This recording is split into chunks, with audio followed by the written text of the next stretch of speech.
আমরা এখানে সব সেলিব্রিটিদের দেখতে পাই, কাজের মানুষদের কিন্তু আমরা এখানে দেখতে পাই না। তাদের অনেক গ্রিভেন্স আছে, তারা অনেকে সাফার করেছে অ্যাকচুয়ালি, টু বি অনেস্ট। বিকেএসপির অনেক ডিসিশনের কারণে তারা নিজেরাও সাফার করেছে, ফ্রাস্ট্রেটেড হয়েছে, ডিপ্রেশনে ভুগেছে, যেটা একেবারেই উচিত হয়নি। অলরেডি উপদেষ্টা কিন্তু বলেছেন যে তারা সিস্টেমটাকে ঠিক করতে চান। It's not about me, actually আমাকেই হতে হবে, দ্যাট মেবি আদার পিপল। আমাদের দেশে আছে, দেশের বাইরেও কিন্তু আমাদের লোকজন আছে যারা যথেষ্ট এক্সপিরিয়েন্স এবং যথেষ্ট যোগ্যতা রাখে কিন্তু। সো আমার মনে হয় যে তাদেরকে নিয়ে যদি কিছু চিন্তাভাবনা করা হয়, তাহলে বোধহয় তারা তাদের মতো করে ড্রাইভটা নিতে পারবে বাংলাদেশ ক্রিকেটকে আরেকটা পর্যায়ে নিয়ে যাওয়ার জন্য। কারণ তারা এটা নিশ্চয়ই ভাববে না যে ক্রিকেট বোর্ডে আসা মানে একটা প্রিভিলেজ, তারা এটাকে রেসপন্সিবিলিটি হিসাবে নেবে, উইচ ইজ সো ইম্পর্টেন্ট। কারণ আমরা এখানে সব সেলিব্রিটিদের দেখতে পাই, কাজের মানুষদের কিন্তু আমরা এখানে দেখতে পাই না। তারা সবাই কাজের মানুষ এবং এরকম অনেক মানুষ আছে। সবাই কিন্তু বলছে রিফর্ম বিসিবি, আপনি কি তাদের সাথে কোনো যোগাযোগ হয়েছিল? এই যে রিফর্ম বিসিবির কথা বলছেন আপনি তাদের সাথে না, আমি দেখেছি, ফেসবুকে দেখেছি, তাদের মতামতের কথা দেখেছি, তাদের অনেক গ্রিভেন্স আছে, তারা অনেকে সাফার করেছে অ্যাকচুয়ালি, টু বি অনেস্ট। বিকেএসপির অনেক ডিসিশনের কারণে তারা নিজেরাও সাফার করেছে, ফ্রাস্ট্রেটেড হয়েছে, ডিপ্রেশনে ভুগেছে, যেটা একেবারেই উচিত হয়নি। সো সে কারণেই তাদের এই কথাটা বলা এবং এর সাথে দ্বিমত করার আসলে অবকাশ নেই। কারণ যদি একই মানুষ যদি একই কাজ করে, রেজাল্ট কিন্তু একই হবে। সো আমার মনে হয় পরিবর্তনটা খুব জরুরি।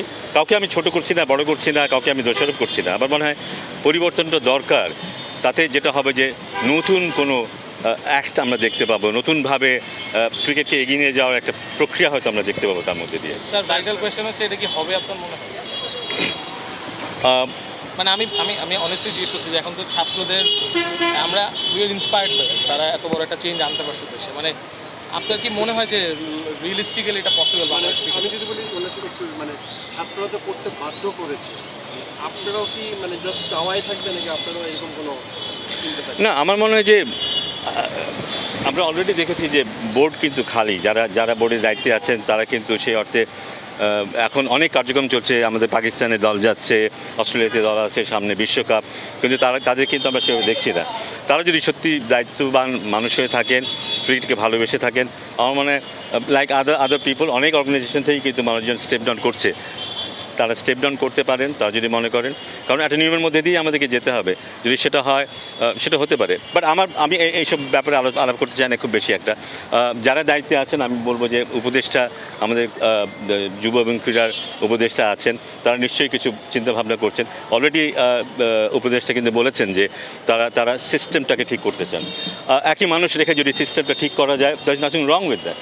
সিস্টেম ঠিক হলেই ক্রিকেট ভালো থাকবে, সেটা আমি হোক বা আপনি হন বা এখন যারা আছে, ইট ডাজন্ট ম্যাটার। স্যার, এক মিনিট, মানে এই যে আপনি আমার কথাগুলো যে বললেন আপনার ধরে, আপনার তো দীর্ঘদিন জানার চিনা জানার জন্য আমি জানি যে আপনাকে, আপনি যে সিস্টেমের কথা বলছেন ঠিক হওয়া বা ভালো হয়, কোনো রিফর্মের কোনো স্ট্রাকচার বা কোনো কি রূপরেখা আপনার মাথায় আছে? মানে do have any kind of things, মানে in I mean it's not like যে হওয়া দরকার, এটা হচ্ছে এক কথা, আর এগুলো হলে হবে, মানে রূপরেখা কোনো কিছু তৈরি করছেন বা কোনো কিছু কি মাথায় আছে যে যেটাকে আপনি বলতে চান যে এগুলো হলে আই উড, বিকজ বিং আপনি বিসিবিতে অনেকদিন ছিলেন, এটা বলতে চান? না, ডেফিনেটলি, কারণ এটা নিয়েই তো বছরের পর বছর আমরা চিন্তাভাবনা করেছি এবং বিশেষ করে আমি চিন্তাভাবনা করেছি কোন জায়গায় কী হলে আমরা আরেকটু এগোতে পারি, কোন জায়গায় আমাদের ঘাটতি আছে, তার মধ্যে আমাদের রিসোর্স কোথায় কোথায় আছে যেটা দিয়ে আমরা ওভারকাম করতে পারি। এমন অনেকগুলো এরিয়া তো ডেফিনেটলি আছে। সামনে হয়তো কখনো আমি এটি নিয়ে আলাপও করবো। তাতে হয়তো সবাই পরিষ্কারভাবে বুঝতে পারবে যে কোন জায়গাটায় আমরা পিছিয়ে আছি, অথচ ওই জায়গাটায় পিছিয়ে থাকার আমাদের কোনো কারণ নেই। এরকম অনেকগুলো এরিয়া আছে, ডেফিনেটলি আছে। রূপরেখা দিতে চান আপনি? আমার ইচ্ছা আছে সেরকম একটা দেওয়া। তাতে যেটা হবে যে ক্রিকেট সংশ্লিষ্ট যারা আছেন, যারা সিদ্ধান্ত নেবেন, তাদেরও বোধহয় বুঝতে সুবিধা হবে তাদের চিন্তাভাবনাটা কোন দিকে যাওয়া উচিত। আপনি কি একা নাকি আরো অন্য ক্রিকেটারদের সাথে আপনার কথা হয়েছে, সাবেক যারা সংগঠক তাদের সাথে কথা হয়েছে? না, সেই অর্থে যে মানে একটা দল করে কথা হয়েছে তা নয়, কিন্তু অনেকেই আমার সাথে যোগাযোগ করেছে, অনেকেই বলেছে আমি যেন কথা বলি, কারণ আমি আগে যেহেতু কথা বলেছি, সে কারণেই হয়তো আমাকে বলেছে আমি যেন এটা নিয়ে কথা বলি। সো আমি ইতিমধ্যে অনেক মিডিয়াতে কিছু কথা বলেছি, বাট আজকে আবার সুযোগ হয়েছে অনেকের সাথে কথা বলার, সেই সুযোগটা নিলাম আর কি।